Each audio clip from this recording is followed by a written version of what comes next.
should do a little disclaimer. If you hear my dog running around upstairs on my new floors, I apologize. And here we go, one day at a time. Introduction. I've never attempted something like this before, this whole writing a book thing. I survived my high school English classes because I had great teachers. I enjoy writing in my journal, but I'm sporadic at best in the consistency of the entries. I love keeping up my blog. I used to love keeping up my blog. And I found that it gives me an outlet to express my faith, fears, frustrations, and joy. Now I want to take that love and write a whole book, one that people besides my mother will actually want to read. No, I have never attempted anything like this. I guess it's just one more item to add to the list of things that cancer has brought into my life. But you know what? I can do hard things, like write an entire amazing and inspiring book. So stick with me. I promise you will laugh, cry, and leave with more confidence in the fact that you can also do hard things. When I sat down and started brainstorming how this was all going to go, I thought it would be best to start with some goals. I believe that having goals will bring clarity and focus to this task. My 3 goals for this book are as follows. Number 1, to inspire people who are in the trenches of a war with cancer. Number 2, to inspire mothers. And number 3, to share my love for and testimony of our Savior, Jesus Christ. So how do I go about writing a book? I'm trying to dig down into the deep, dark recesses of my brain and find the information that my 10th grade English teacher, Mrs. J, taught me. I learned a lot about writing while sitting in that English class. She has a passion for writing that is still impressed upon my mind after 20 plus years. Now, if I can just get the rusty wheels turning in my post-pregnancy and chemo-poisoned brain, I'll be in good shape. Here goes nothing. Part 1, Chapter 1, August 19th, 2011.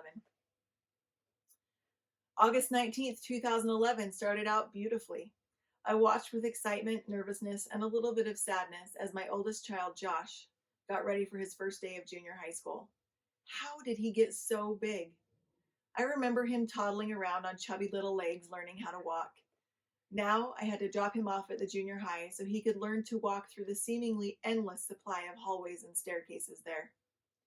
We pulled up to the school, and after kissing his mother on the cheek, he jumped out of the car.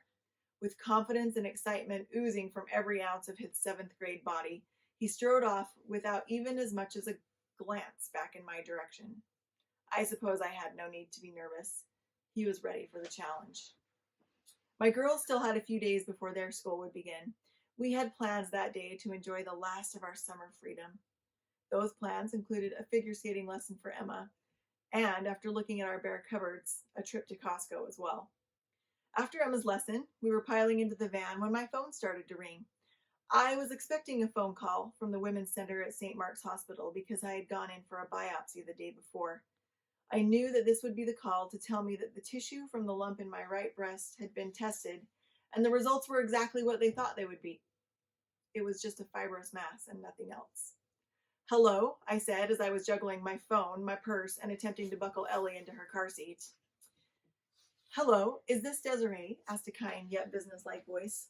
Yes, this is she. Hi, Desirae, this is Dr. O'Neill. We got the results back from your biopsy, and I'm very sorry to say that things do not look good. I hate to tell you this over the phone, but there were some cancer cells that showed up. I'm very sorry. There was silence on my end for what felt like an eternity as my brain tried to process this information. Really? Wow, is what I finally choked out. Have you ever wondered what you might do or say if you are told you have cancer? I've thought about it on occasion, but it was nothing that I pondered too deeply about. Cancer was something that happened to other people, not to me. I didn't have time for cancer in my busy life. I had groceries to buy, kids to cart around, and a life to live. I simply could not add cancer to my plate, so I got in my car and started driving. Maybe I was hoping that I could drive away from this stunning turn of events. While I was driving, Dr. O'Neill was still talking away in my ear. I was hearing words like MRI, grade 2 cancer, surgeon, and a million other things. Why didn't I pull over and start writing these things down? Because I was in shock and avoidance mode, that's why. With Dr. O'Neill still talking in one ear and my girls asking me, Mom, what's wrong, in the other, I knew that I needed only one thing: my husband. I needed him to wrap his arms around me and hug me tight. I also needed to hear him say that everything was going to be all right. Suddenly, my driving had a purpose, and that was to get to his office as quickly as I could. Now that I was headed in the right direction, I could concentrate a bit more on the conversation with Dr. O'Neill. I will call Dr. Mainwaring to discuss some things with her. I will also arrange for you to come in for an MRI tonight. I will get back to you soon, she said. I tossed my phone on the passenger seat and tried to keep my wits about me. I did not want to start crying while I was driving. The tears were obedient and stayed in check until I pulled up to Mark's work. That was when the dam broke and I couldn't hold them back any longer. I could sense my girls' nervousness increase when they saw the tears rolling down my cheeks. I told them, "It's okay, everything's okay, I just need to talk to Daddy for a minute." I called Mark and told him that I was sitting in the parking lot and that I needed to see him right away. When I saw him through the glass doors of his office building, I flung my car door open and ran to meet him. I tried to form the right words to say while the tears rolled down my cheeks. "They found cancer. They found cancer," I cried through my tears. I was trying to remember everything that Dr. O'Neill had told me, but it was all a jumbled mess in my brain. I know that Mark must have felt overwhelmed with the scene before him. He had his sobbing wife clinging to him while shouting the word cancer at him. The faces of his 3 bewildered girls were pressed against the van windows, the looks of fear and confusion clearly present.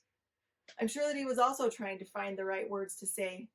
With this scene laid out before him, he did exactly what I needed him to do. He hugged me and told me not to worry. He said that we would just take things one at a time and figure it all out. We hugged for a long time. His embrace was rejuvenating. I did not want to let him go because I felt safe in his hug, and I knew that as soon as I let him go, I would have to face this new horror head on. Eventually, we stopped hugging and I was able to gain some composure. I wiped the tears away and told him that I would let him know when I heard back from the doctor. Then I sent him back to work, holding this new information like one would hold a porcupine, not quite sure of how to handle it. Finally, I got back into the van, and the girls and I were off to Costco because I didn't have time to deal with cancer, and we needed groceries.